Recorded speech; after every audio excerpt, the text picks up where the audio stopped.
Saudi अरब में जालियात एक शोबा है, आपको पता है। हिंदुस्तान के हमारे उलमा वहाँ काम करते हैं। उर्दू हिंदुस्तान पाकिस्तान वालों के लिए, पाकिस्तान के भी है, फिलिपाइनी लोगों के लिए काम करते हैं।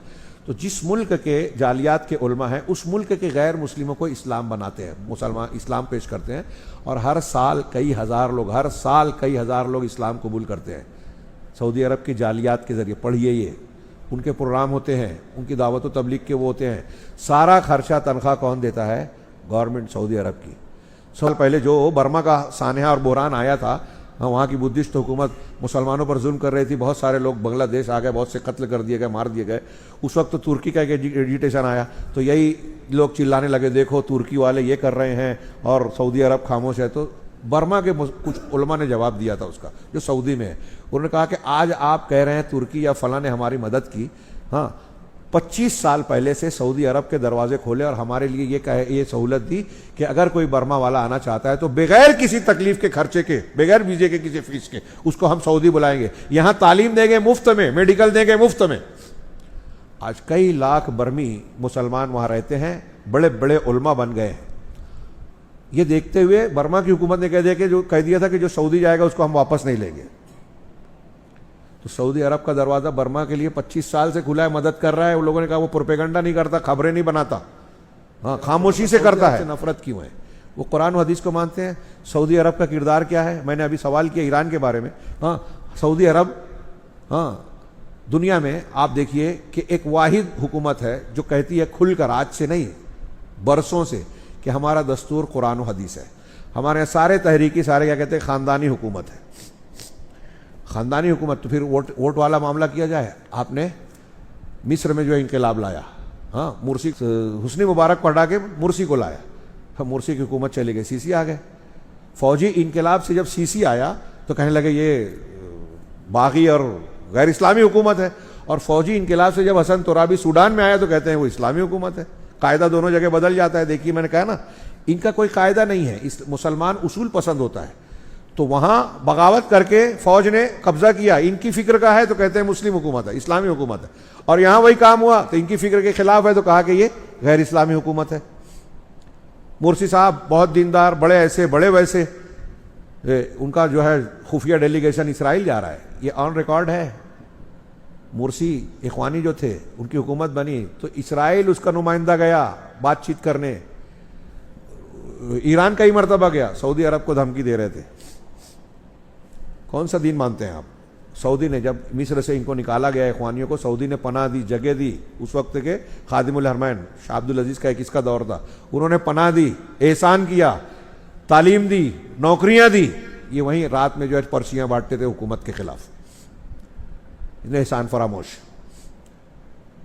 सऊदी ने हमेशा, अभी शाम का मैंने जिक्र किया, कभी आपने सुना कि किसी शामी को तो ईरानी मार रहे थे ना? हाँ आज की तारीख में भी लाखों शामी सऊदी अरब में पनाह गजी की हैसियत से रहते हैं। उनको तालीमी तौर से कोई फीस नहीं है, मेडिकल का कोई खर्चा नहीं है। अभी चंद 4-5 साल पहले जो बर्मा का सानहा और बुहरान आया था, वहाँ की बुद्धिस्ट हुकूमत मुसलमानों पर जुल्म कर रही थी, बहुत सारे लोग बांग्लादेश आ गए, बहुत से कत्ल कर दिए गए, मार दिए गए।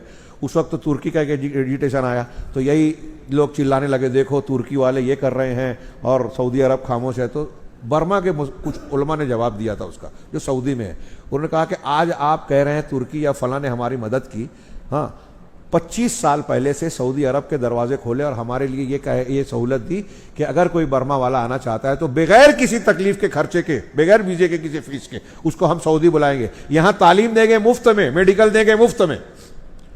आज कई लाख बर्मी मुसलमान वहां रहते हैं, बड़े बड़े उलमा बन गए हैं। ये देखते हुए बर्मा की हुकूमत ने कह दिया था कि जो सऊदी जाएगा उसको हम वापस नहीं लेंगे।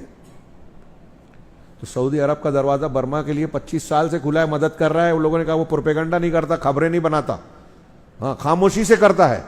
सऊदी अरब में जालियात एक शोबा है, आपको पता है।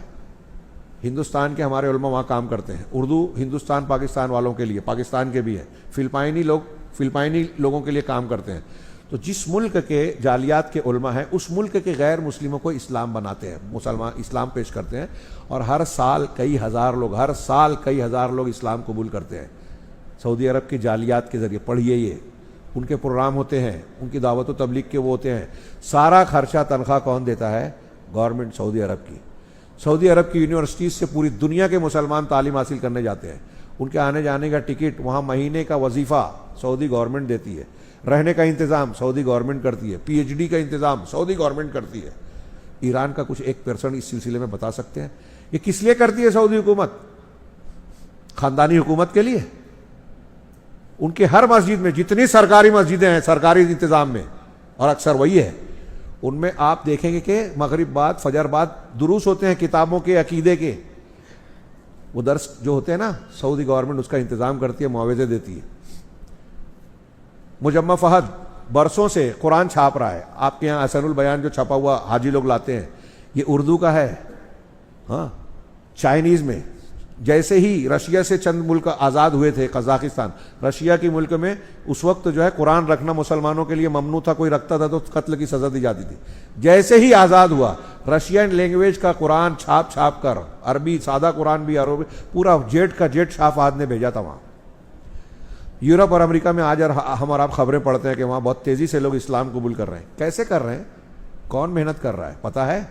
उसमें कई शोबे, कई हिस्से हैं। वहाँ बड़े बड़े इस्लामिक सेंटर्स बनाए। कौन बनाया?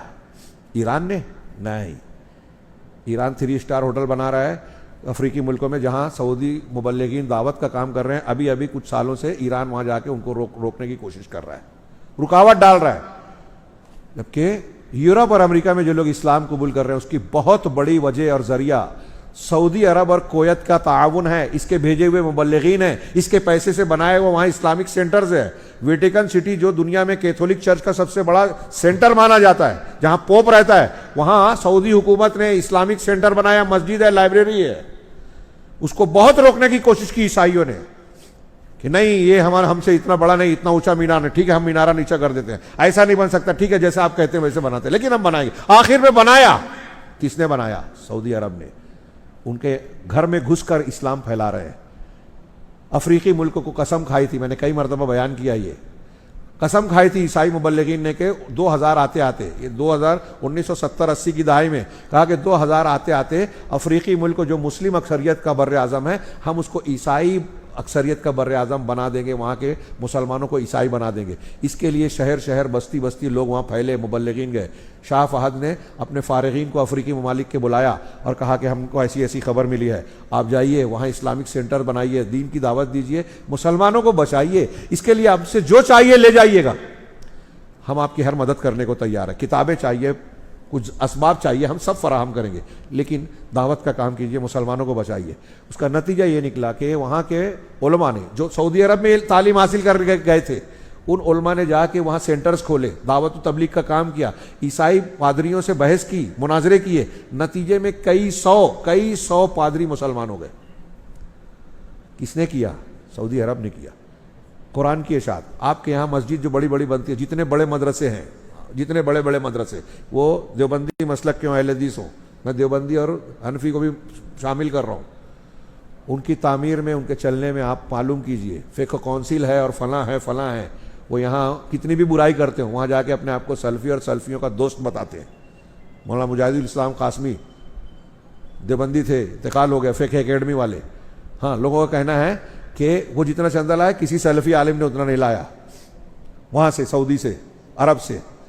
वो इस्लाम और मुसलमानों का काम देके वो ताउन करते हैं। किसी मुसलमान मुल्क में सैलाब आया, तूफ़ान आया, सबसे पहली मदद आप देखेंगे सऊदी अरब की। वहाँ जगह जगह बिछा देते हैं, लोग ऐलान करते हैं कि मदद कीजिए। छोटे छोटे बच्चे अपना जमा पूंजी ला के दे देते हैं कि हमारे मुसलमान भाई जो हैं वो तकलीफ़ में है, परेशानी में है, उनकी मदद के लिए हम पैसा दें। औरतें अपने जेवरात देती हैं। उनके यहाँ बुराइयाँ नहीं है, मैं ये नहीं कहता, मैं ये कह रहा हूँ कि दोस्ती और दुश्मनी का मेयार क्या है आपके नज़दीक? वो पूरी दुनिया के मुसलमान को भाई समझते हैं, मदद के लिए खड़े होते हैं, दीन की दावत और तबलीग के लिए हर जगह आगे रहते हैं।